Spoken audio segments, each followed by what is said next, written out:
Bonsoir à tous, bienvenue à ce flash d'information. Au mois d'avril prochain, la Côte d'Ivoire sera la capitale mondiale du tourisme. Le pays abritera les travaux de la 58e commission de l'OMT, l'Organisation mondiale du tourisme. C'est le fruit de l'accord signé entre la Côte d'Ivoire et l'OMT, représenté par son secrétaire général. L'accord a été signé hier au Forum touristique sur les investissements et les opportunités d'affaires en Afrique.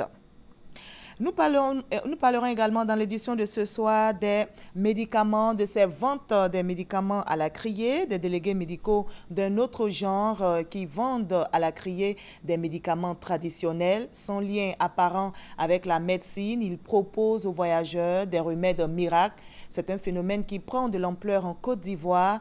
Qui sont donc ces personnes et quel impact l'utilisation de ces médicaments peut avoir sur la santé des populations? Les experts du domaine de la santé s'exprimeront dans notre édition de ce soir dans le reportage de Fidèle Aigné et de Serge Coléa. Les longues files d'attente devant les administrations et autres services publics pour recevoir des informations ou établir une pièce seront bientôt un lointain souvenir. La Direction générale de la réforme administrative et de la modernisation vient de mettre en place un outil Internet dénommé e-démarche pour faciliter les démarches administratives. C'est un moyen de renseignement rapide et efficace, nous dit Doigt des Lasers. Accéder aux informations administratives via Internet, recevoir des pièces administratives sans se déplacer. Des facilités que veut offrir la Direction générale de la réforme administrative et de la modernisation aux populations ivoiriennes. Un système informatique dénommé e-démarche administrative a été élaboré. Il devra permettre de collecter toutes les données de l'ensemble des services publics et des administrations en vue de les mettre à la disposition des demandeurs. Que ce soit un extrait de naissance, un certificat de nationalité. On ne veut pas que les personnes interviennent pour éviter la corruption, les déboires aux citoyens. On a parcouru tous les ministères pour avoir l'information de quels services ils disposent pour le citoyen. Aujourd'hui, le citoyen peut s'informer pour savoir dans quel tour et dans quelle direction on fait par exemple tel document. L'outil qu'on appelle le SIGFAE l'a déjà démontré. Les travaux du programme e-démarche administrative ont été lancés le 5 septembre 2014. Ils ont abouti à la mise en œuvre de plus de 50 procédures administratives à travers 3 intranets, à savoir e-service, e-administration et e-cabinet.